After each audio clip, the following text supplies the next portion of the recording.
Welcome to yet another exciting edition of Couch's Corner.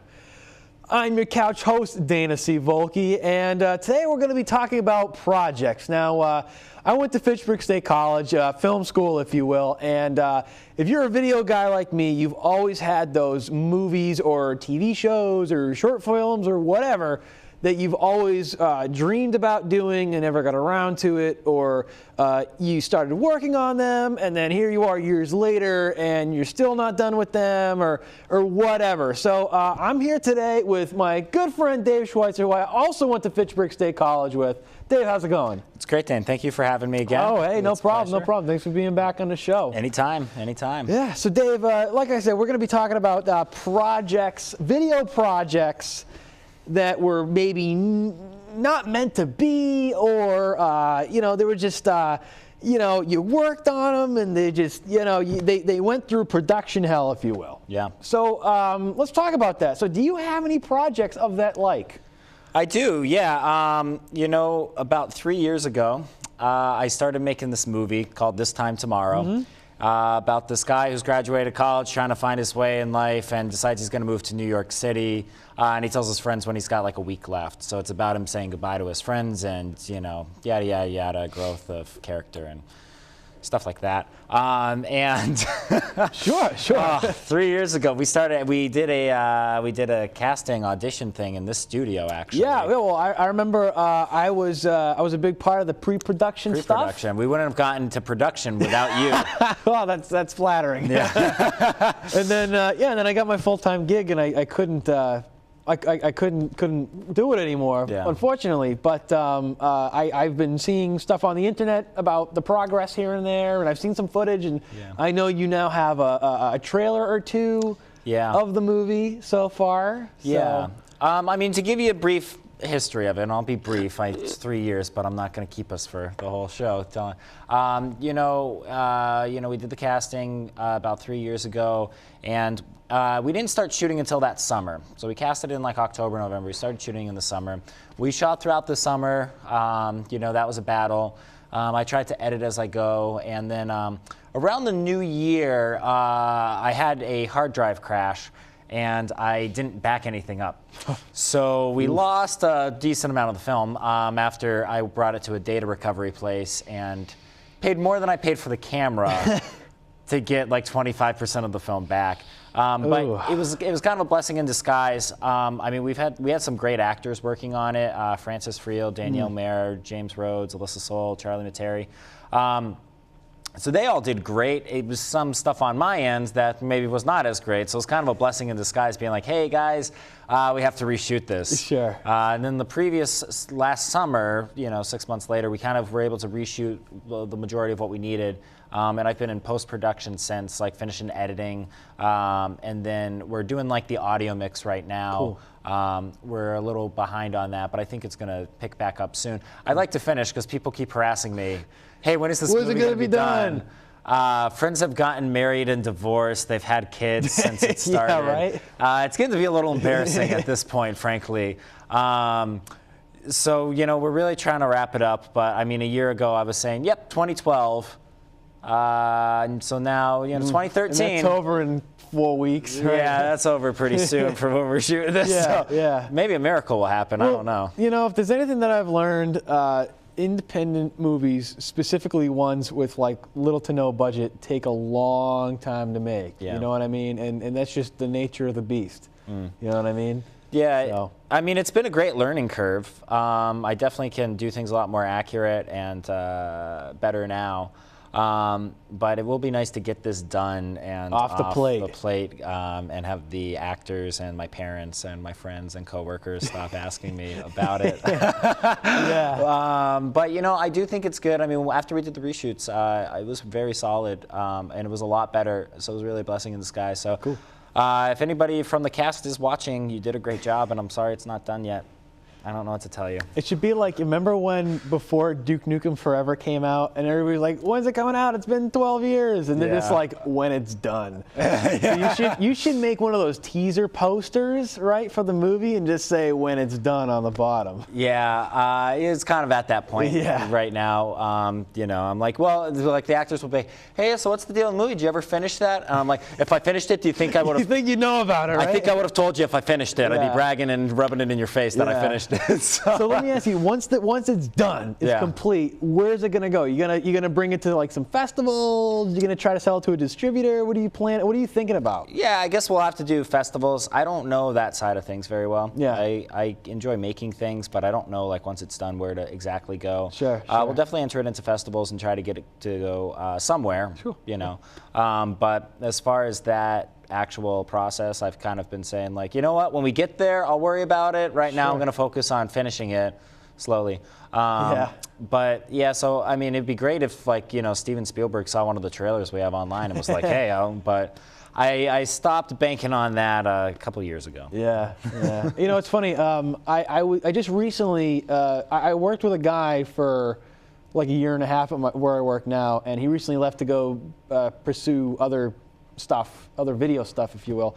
And when I was working with him, he was working on this independent movie, and he said it was like $100,000 budget, you know, so it was actually, it was money, and he got paid. He was a cinematographer, and he edited and did a whole bunch of special effects and stuff like that. And last time I saw him, and I asked him about what's going on with the movie, he had told me that I guess that you can actually buy it at Walmart now. I guess they got it to a distributor. I guess it's only at Walmart's though. Like you can't even buy it online. You got to go to the store. You got to go to the store. You got to get the DVD. Walmart.com doesn't. I get because I actually tried to look it up once. It's this movie called The Final Shift. Yeah. And actually on his last day of work, he showed it at work. We have a big TV out in our lobby at work that shows like our TV channel. Yeah. And has a built-in DVD player. So on his last day, we got pizza and we watched his movie. It was pretty cool. It was pretty neat. That's great. And you know, it was still like,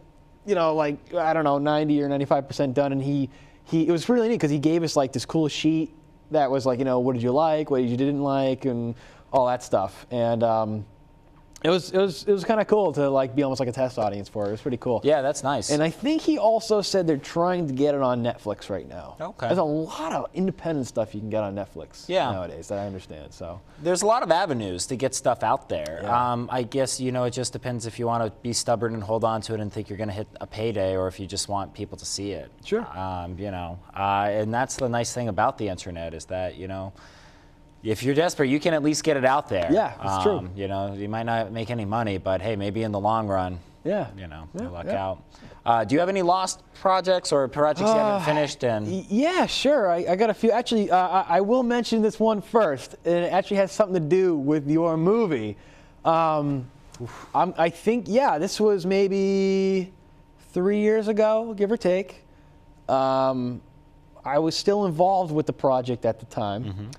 I think I was still working at the auto body shop, and I remember we would always joke how, you know, where you're making this movie that's like a drama and stuff, and I always was into like the goofy, you know, rubber monster suits and guns and explosions and Steven Seagal and whatever, right? Yeah, two ends of the spectrum. Yeah, right. And you know, one is Lions. One is it Lionsgate? Yeah, I think it is Lionsgate. One is Lionsgate, and one is Miramax. You know what I mean? Yeah. Okay. Yeah.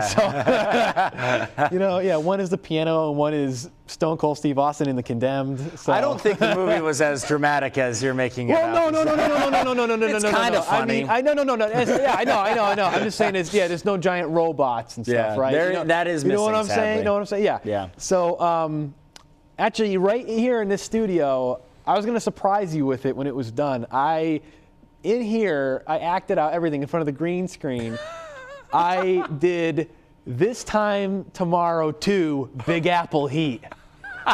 It was about your character, because at the end of the movie, he eventually goes to New York. Yeah. He goes to New York, like becomes an actor, And I'm just trying to remember what happens. I think there's a mad scientist with a giant robot, and I think there were like these bad guys. They were like thugs in New York, and they tried to be like, oh, you're this young guy in New York. We're gonna rob you or something, and then or something to that degree. And then he puts on a pair of glasses and has 2 guns, and all hell breaks loose. And the whole rest of this thing was like him just like shooting and the mad scientist guy. Oh my God.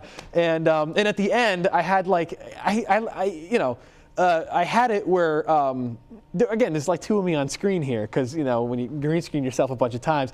So there's like your character like with a machine gun. Yeah. And, looking at the camera, and then the guy behind goes like, hey,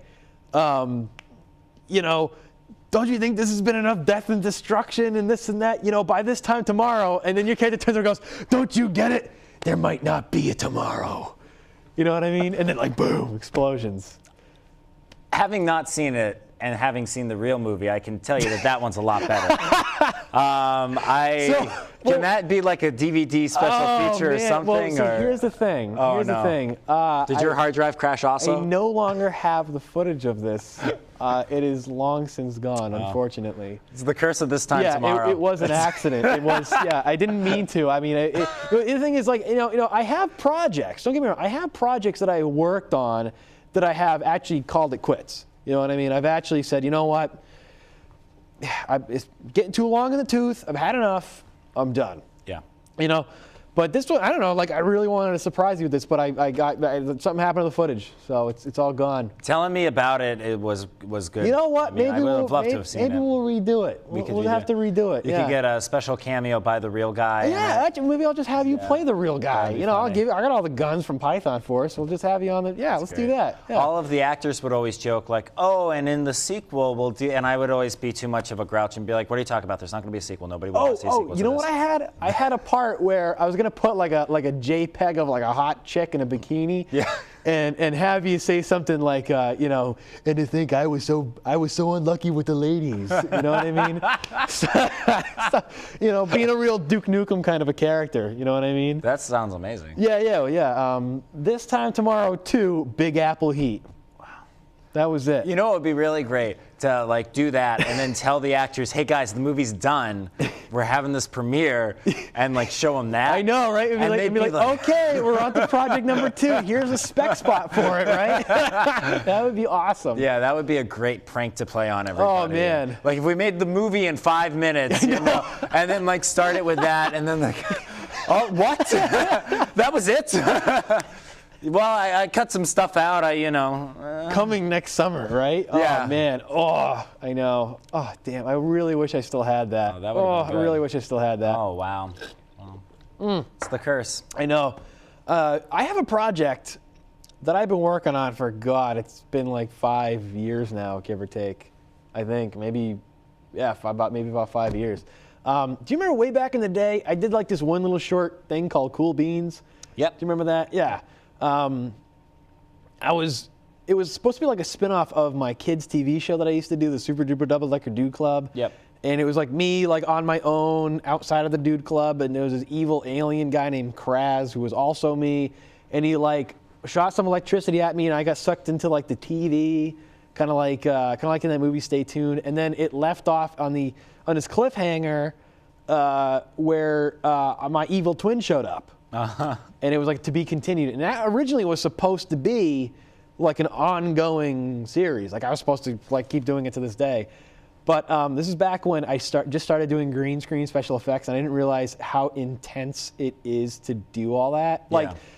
You've seen my show Python Force. It's all completely green screen. And it takes so much time to do that, an insane amount of time to do this stuff. It's so much. You have to go like frame by frame almost. Oh man, you got to reshape this, crop this. Wow. Especially like in Python Force, there's so much because like the muzzle flames. It just takes so much freaking time. Yeah. This didn't have that much stuff, but it was still a lot of stuff. So with that. I kind of decided, I'm still going to do it. And actually, I made a little preview as the bad guy Kraz several months ago saying, oh, I'm going to do it. I'm going to get it done in October. Here we are. December is in 2 days. You know, by the time you guys see this, it's going to be long since past. But it's still it's long past. I haven't worked on it all. But at the time, I said, ooh, I'm going to finish this. I'm absolutely going to finish it. I can't tell you how many times I said my New Year's resolution is I'm going to finish this one episode. And originally, like I said, it was supposed to be a series, like a bunch of stuff happening, and I completely shut all that off and said, you know what, I'm going to make one little video. It's going to connect everything, and that's going to be it. And I just still haven't done it. So. Them's the breaks sometimes. I know. So that's kind of tough. Yeah. So the long lost projects, they're heartbreaking, but there's always a chance. There's always a chance that one day it'll be done. Do you have anything that like you've envisioned that you wanted to do that you've just you may have on paper but you've never really gotten a chance to flesh out? Yeah, I have a lot of stuff like that because I like to write a lot. So I have a lot of ideas. I've got ideas for if I win the jackpot lottery and get the $480 million. Sure. I'm using it to make a blockbuster film. It better be number 2. It will be. It better be This Time Tomorrow 2. Let me tell you. The sequel. Yeah. So I have stuff like that. There's a project I'm looking to start shooting in the next month that I hope comes together a lot easier than This Time Tomorrow. Sure. And I think it will. I'm trying to keep it on the down low also, even though I'm here talking about it right now, so that people won't be like, Dave, where's your project? You didn't finish the first one. You're starting another one. What is wrong with you? I'm trying to avoid that. So cameras. But yeah, I have that. But yeah, there's a lot of stuff I'd like to do. Anything I try to shoot now, I try to shoot small scale as I can because I don't have a budget. I'm lucky if I have somebody to hold the camera for me. Yeah. A good friend of mine, Guthrie Hartford, he does that a lot, and I would be nowhere without him. So Guthrie, if you're watching. I don't know how, because I don't know what access TV station he'd be tuning This will be on the web too, I think. Oh, it will be on the web. Oh, yeah, sure. Go on our Facebook fan page. So Guthrie, when I send this to you on the web, this one's for you. Kudos, yeah. Now, I know when we were in college, you used to do this small series called Skitcom, and then there was a long hiatus, and you just recently revived that. You just did your very first season, and now you're just about to start season 2 of the show. So tell me about how that's been with doing, from what the show used to be back when we were in college to what it is. I mean, now it's a completely different show entirely. Yeah. Different characters, different everything. It's a consistent thing. It's not skits and whatnot or whatever it was back in the day, and it's totally different. Same name. So kind of tell me about how that's been with this for you. Yeah. So like I'm a big fan of comedy. I like comedy a lot, and the internet nowadays. If somebody sends you like a video that's like more than 5 minutes, it's like, oh boy, do I have 6 minutes of my day to watch this? You know. So, but I on TV you have sitcoms, and I thought, well, what if you did something like short, but continuing characters, continuing plot lines and stuff. Right. I thought, but in a skit format, and then the white light, like skitcom instead of a sitcom, it's a skitcom. Sweet. So it's kind of like the production company name because it'd be cool to have a few shows going on. Sure. But the new one that we're doing is called Fade to Reality. And it stars myself, Jonathan Potvin, and Anna Rizzo. Matt Pagorgis is one of our producers on it, but he moved out to LA. So we got an LA guy, but he hasn't sold it to Spielberg yet. So thanks, Matt. But yeah, and it's about myself. I play some people would call it a toned down version of myself. I call it an exaggerated version of myself. I'm going to say with the exaggerated myself, because I mean, I did live with you for 4 years in college, so I think I know you pretty darn good. He knows what he's talking about. And I've seen the show, so I don't know. I don't see it as you on the show. I think of this character. But whatever. I mean, again, you got the sunglasses and the hat, and you're this dude. So I play kind of a pretentious independent filmmaker who's very narcissistic, to say the least, and lives with his friend named Toad, who's the oafish character of the group, but oftentimes the funniest. With like one line he'll say, and you'll be like, ah, man, he had the funniest bit in this, and he just had that one line part that like killed it. And then the third character that Anna plays, her name is Sam, and just to give you a brief idea of why the characters are living together. In the first episode, she's breaking up with her boyfriend, and Toad and I are talking, saying, you know, we're going to have to look for a new roommate, that she's just broken up. He moved out.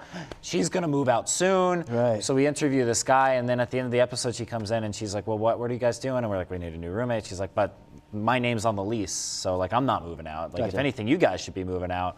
And we decide we're not going to move out. So it's the, you know, the misadventures of the three of us living together, two friends and their friend's ex-girlfriend.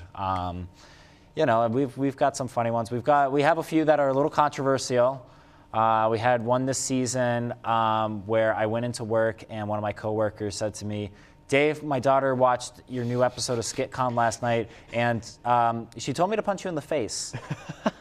I don't know if you're familiar with Westboro Baptist Church. It was about them. We ridiculed them. We did not praise them, for anyone who thinks that we're that nuts. So that one was very funny to get a harsh kind of reaction. Hey, people are watching, right? People are watching. Yeah. I want to send it to the members of it and see if they'll go crazy and really get us some they're gonna national start attention. picketing outside your front door. Yeah, that would be great. You know, come picket in front of my work. But you know, so we did that. But yeah, so season 1 wrapped a couple months ago, and we're gonna do a Christmas special. So that hopefully this is airing in the future. Imagine if we don't get that Christmas special going. This will be embarrassing. Ooh, yeah, that's that would be right. embarrassing. Yeah. But yeah, that's looking like we're gonna get that done. We started shooting season 2. We've got quite a bit done. Awesome. If I had to guess, season 2 is probably gonna start beginning of February. Cool. If you want to check out our stuff, if you go to skitcomproductions.com, SKITCOM, you know, productions.com, you can find all our episodes there. You can find our contact and stuff.